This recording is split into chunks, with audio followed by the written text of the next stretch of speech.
Assalamualaikum warahmatullahi wabarakatuh. Sugeng pepanggihan, teman-teman, rekan-rekan, sobat-sobat, dan sederek semua. Selamat bertemu kembali dengan channel Eagle Cara-Cara. Pada video kali ini kita akan memvideokan bagaimana caranya memasang ataupun menyambung colokan, steker, stop kontak dengan metode 2 jalur kabel dan 3 jalur kabel. Sebelum kita mulai, terlebih dahulu saya akan menyapa sobat-sobat saya ex Teknik Elektro Universitas Muhammadiyah Yogyakarta angkatan 1997. Halo semua, salam sehat dan salam teknik. Oke, langsung saja kita mulai.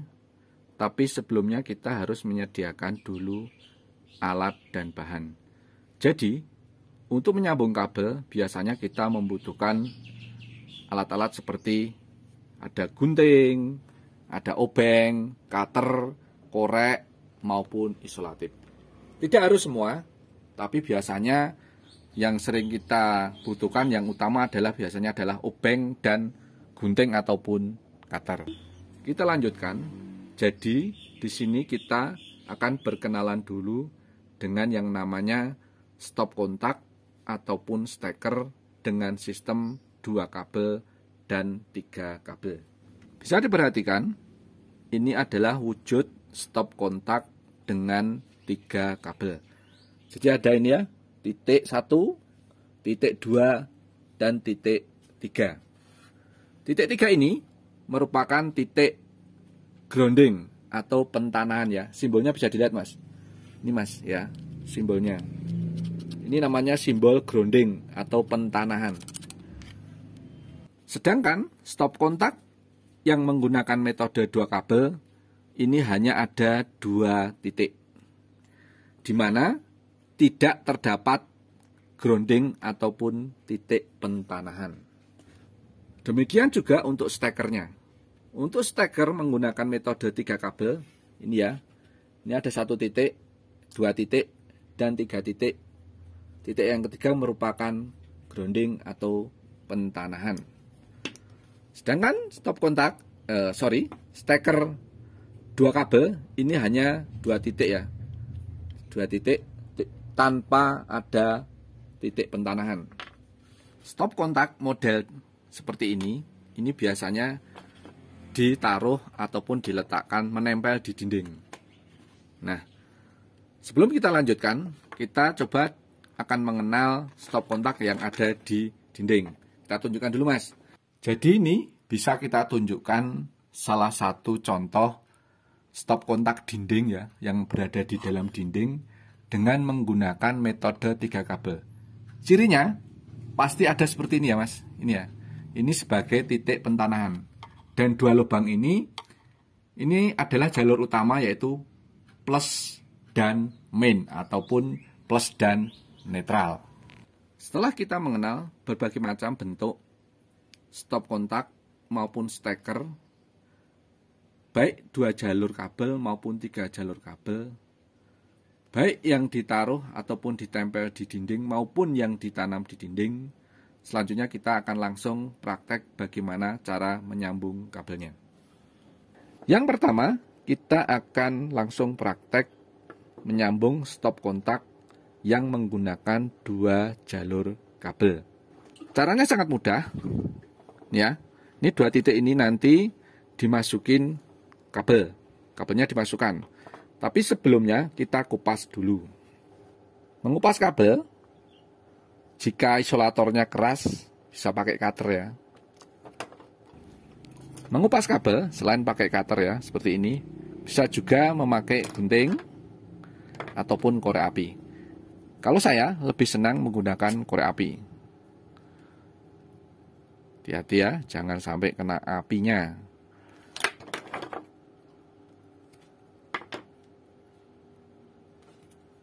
Setelah terkupas, kita pilin ya, sebelum dimasukkan dan disambung ke steker. Setelah dipelintir atau dipilin ya, misalkan ditekuk seperti ini. Ini bertujuan supaya ngepres ya. Tapi kalau kabelnya sudah besar, tidak usah ditekuk, tidak apa-apa. Jadi ini masangnya, ini bisa bolak-balik. Mau ditaruh di sini, mau taruh di sini, ini nggak masalah. Kita pasang.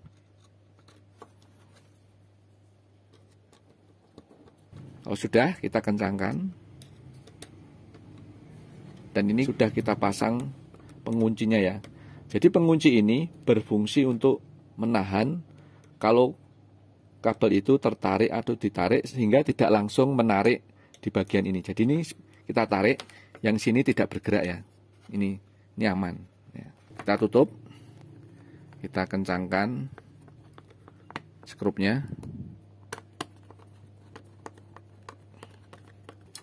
Untuk sebelah sini sudah selesai. Selanjutnya kita lanjutkan dengan menyambung untuk colokannya. Untuk menghemat durasi video, ini kabel sudah kita kupas ya. Tadi bisa dengan korek maupun dengan cutter atau gunting. Selanjutnya kita lingkarkan ya. Dalam melilitkan kabel ini harus searah dengan jarum jam ya. Biar supaya kalau diputar itu semakin kencang dan tidak lepas. Kita kencangkan.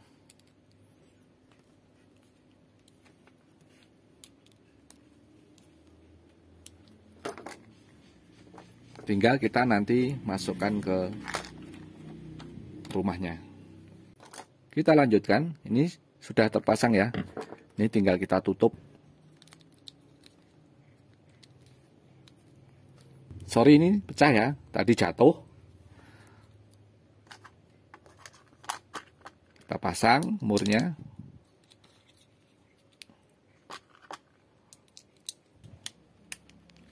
Kita kencangkan. Ya, sudah selesai. Ini sebaiknya lebih aman lagi kalau ditambah ya, isolatif ya. Sehingga kalau ditarik pun tidak langsung menarik di titik kabel yang di dalam. Nah, ini ya, jadinya seperti ini. Ini tentu saja semakin aman dan tambah kuat ya.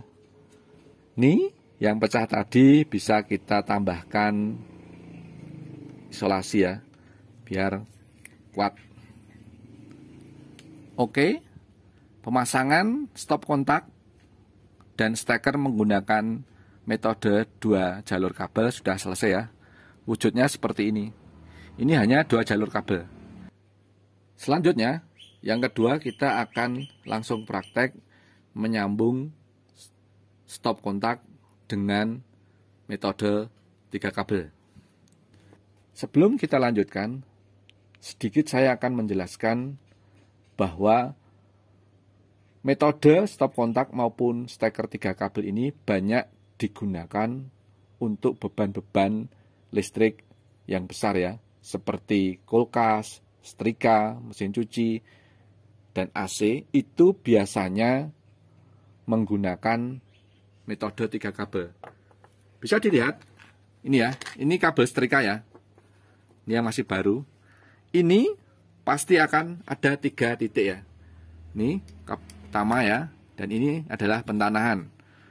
Demikian juga untuk komputer ya. Ini kabel komputer ya mas. Ini pasti juga menggunakan 3 jalur kabel. Yang satu grounding. Sama ini ya. Jadi grounding di sini atau pentanahan di sini berfungsi untuk meminimalisir apabila terjadi arus pendek atau konslet ya, bisa ditanahkan istilahnya seperti itu. Untuk stop kontak dan steker yang menggunakan metode 3 kabel, biasanya warna kabelnya terdiri dari 3 warna. Contohnya seperti ini ya. Ini kita beli di toko ya. Ini ada warna biru, ada warna hitam, ada warna kuning. Sedangkan yang ini kabel kita membeli ya untuk kabel setrika. Ini ada warna biru, ini ada warna kalau tidak salah krem nih ya, mudah-mudahan nggak salah.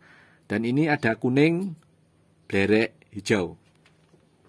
Pada umumnya untuk pentanahan atau grounding kabelnya berwarna kuning ataupun disertai ini ya, blerek hijau. Ini pasti bisa dipastikan ini adalah jalur grounding atau pentanahan. Sehingga untuk dua kabel ini merupakan jalur positif dan ini negatif. Ini dibolak-balik nggak masalah kalau yang ini ya, pemasangannya. Sekali lagi, untuk menghemat durasi, ini kabel sudah kita kupas ya. Sudah kita kupas pada masing-masing jalurnya dan sudah kita pilih juga kita lipat. Jadi, pada umumnya, yang warna kuning ataupun belerek kuning ini dipakai ataupun disambungkan dengan titik ground ya, pentanan ini ya. Sedangkan yang dua ini untuk positif dan negatif ini dibolak-balik nggak masalah kalau yang ini ya. Kalau yang ini, yang kuning ini untuk pentanan, jangan sampai jalur pentanan dipakai untuk jalur negatif ataupun netral. Kalau kebalik jadinya gimana, Pak? Kebalik ya nanti bisa konslet, Mas. Oh. Biar lebih mudah, yang kita pasang ini jalur groundingnya dulu ya.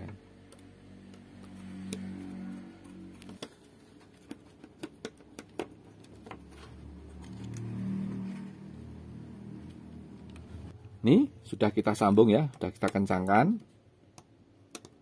Oh iya, tadi kan ada pertanyaan kalau ini kebalik gimana groundingnya. Sebenarnya belum tentu terjadi konslet, belum tentu, tapi bisa juga terjadi bleret ya. Jadi kan yang menggunakan ground, sehingga kemungkinan misalnya untuk menyalakan lampu atau apa itu bisa bleret akibatnya. Jadi belum tentu konslet juga. Action. Ini kita pasang penguncinya atau penguatnya. Ini sebaiknya dilapisi selotip ya, sehingga kalau ditarik ini tidak langsung menarik ininya. Ini ditahan oleh sulasi. Kita pasang tutupnya. Kita kencangkan murnya ya. Ini yang sebelah sudah jadi.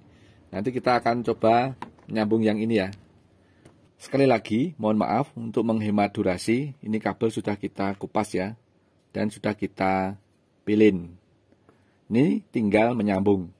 Jadi, karena tadi pada umumnya warna kuning ataupun warna belerek hijau, kuning hijau ini dipakai untuk grounding, ya ini harus dapat titik pentanan juga. Sebenarnya dibolak-balik antara warna kuning dan warna hitam ini tidak masalah, tapi Anda harus konsisten ya. Jadi misalnya ini hitam, ini dipakai untuk grounding, di yang ujung sini juga harus warna hitam. Tetapi pada umumnya dan biasanya sesuai standarnya itu biasanya adalah warna kuning ataupun kuning belerek hijau yang digunakan untuk pentanahan. Langsung saja kita akan sambung. Ini positif ataupun netral ataupun negatifnya. Positif negatif sudah kita sambung. Grounding juga sudah kita kencangkan. Ini jangan lupa ini dikasih pelapis ya. Biar nanti kalau ditarik itu tidak langsung narik seperti ini, tapi nanti ditahan oleh klemnya ini ya. Klem pengencang sudah kita pasang. Ini sudah kita pasang semua, kita sambung. Sekarang kita tutup ya. Tinggal kita skrup ini ya. Tinggal kita kencangkan. Oke, sebelum kita tutup, saya ingin memberikan rekomendasi ya. Jadi untuk beban-beban yang berat ataupun besar, sebaiknya Anda, teman-teman, rekan-rekan, sobat-sobat, sederek-sederek semua itu menggunakan stop kontak dengan metode 3 kabel ya, seperti ini ya. Jadi ada groundingnya. Ini sangat cocok untuk beban-beban yang berat dan lebih aman. Oke, demikian tadi cara memasang stop kontak steker baik menggunakan metode 3 kabel maupun 2 kabel. Demikian video ini kita buat, semoga bermanfaat. Terima kasih. Wassalamualaikum warahmatullahi wabarakatuh.